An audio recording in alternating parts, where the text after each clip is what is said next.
समझने वाले क्या समझते हैं, हमको क्या फर्क पड़ता है, हम क्या है, हमारी समझ ठीक होनी चाहिए। आप समझ रहे हैं? हमको लोग क्या समझते हैं, इसके लिए हम जीते हैं क्या? हमारी क्या समझ, ये बात समझ के जीना चाहिए। ये जीवन मस्ती के लिए मिला, किसी समझ के लिए नहीं। समझ रहे?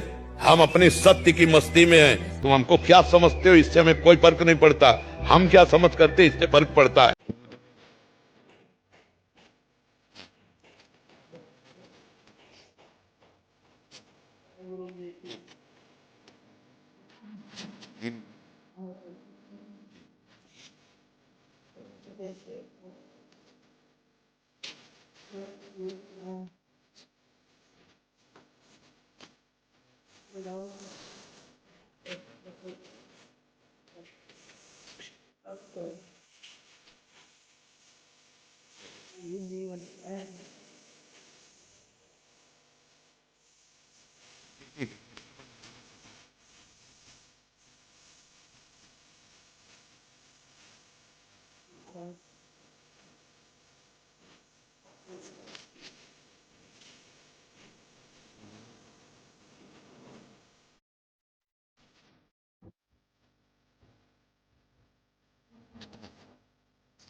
क्या समझ गिरता है। अब आप जा रहे हैं, अब कोई मान लो एक्सीडेंट हो गया, कोई पड़ा है, अब आप परवाह मत करो अपनी कि हमको कहीं ना फंसा दिया जाए। नहीं नहीं, जी जान से। तो वो भगवान तुम्हारे ऐसे कर्मों को भस्म कर देंगे जो तुम्हें फंसाने वाले थे। यही लोग समझ नहीं पा रहे हैं। और किसी माई बहन को कोई त्रास दे रहा है, बीच में खड़े हो गए, उसकी रक्षा कर दी।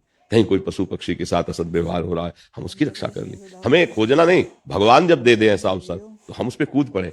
अगर दूसरे के हित में हमारे प्राण भी चले जाएंगे तो भगवान की प्राप्ति हो जाएगी।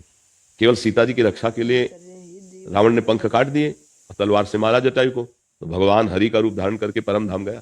तो ये सबसे बड़ी पूजा मानी जाएगी। यदि आप किसी शरीरधारी की कभी ऐसी व्यवस्था हो कि वो अव्यवस्थित है और आपकी जरूरत है, तो आप सच्ची मानना, इससे बड़ा दान, इससे बड़ा पुण्य, इससे बड़ी सेवा कोई नहीं होगी।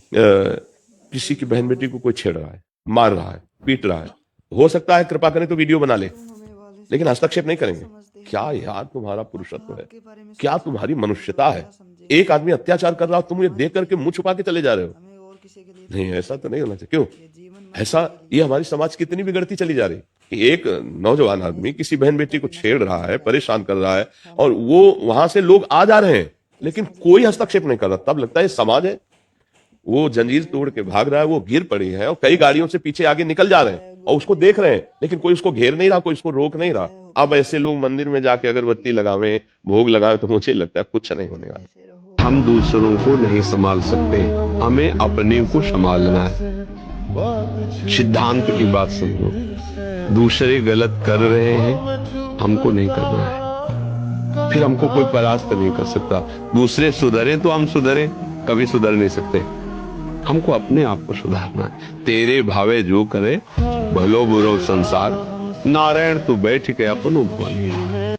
चाय नाश्ता सब कुछ ले, 24 घंटे में ब्रजवासियों का 2 बजे प्रसाद पाते थे। ये तो आज रोक दिया है, तो श्री जी ने सुविधा दे दी, नहीं तो जी ही नहीं पाते। व्यायाम करना चाहिए, नाम जप करना। देखो, अब देखो अपना जीवन देखना, 1 साल में आप बदल जाओगे।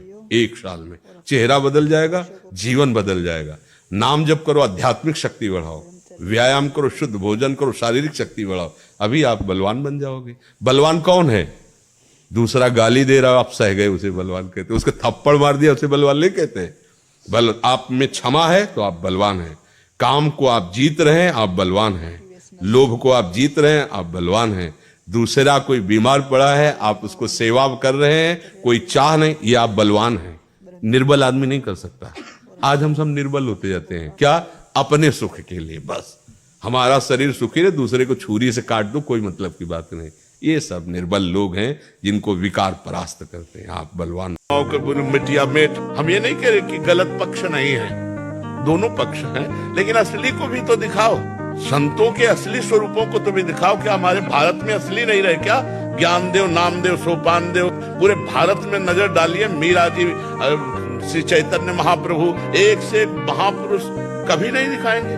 वही मतलब जिनके चरित्र देखकर हमारी बुद्धि भ्रष्ट हो जाए और संतों से अश्रद्धा हो जाए। अच्छा, एक बार हमने किसी गलत को देख लिया तो वो रंग ऐसा चढ़ता है कि सभी संत ऐसे नजर आने लगते हैं। देखो, समाज का सुधार दो से ही होगा, शास्त्र और संत। शास्त्रों में तुम्हारी पहुंच नहीं है तो संतों के वाक्यों पर श्रद्धा और विश्वास कर लो, मंगल हो जाएगा। हमारा कर्म ही होता, कोई हमको परेशान नहीं कर सकता। कोई देवता, कोई भूत, कोई प्रेत, कोई पितर, ये बात गांठ बांध लो, कोई तांत्रिक, कोई सिद्ध। यदि मेरा कर्म गलत नहीं है तो विश्व ब्रह्मांड में किसी की ताकत नहीं है जो हमको दंड दे सके, क्योंकि सबका शासन करता भगवान है, ईश्वर है। अगर कोई अपने तप का प्रभाव भी करना चाहे, मान लो तपस्वी है, तो बीच में आके खड़ा हो जाएगा, बिल्कुल वो भजन नहीं करता पर वो निष्पाप है, उसने अपराध नहीं किए, तो किसी न किसी रूप में भगवान आके खड़े हो जाएंगे, उसकी रक्षा कर लेंगे। इसीलिए उनका एक नाम है ईश्वर। संपूर्ण जीवों का शासन उनके हाथ में है और सब जगह विराजमान है। यार, मैंने तो भगवान को पुकारा ही नहीं, लेकिन मेरा सब काम बन गया। ऐसा फंस रहा था, ऐसा गिरने वाला था कि मर जाते,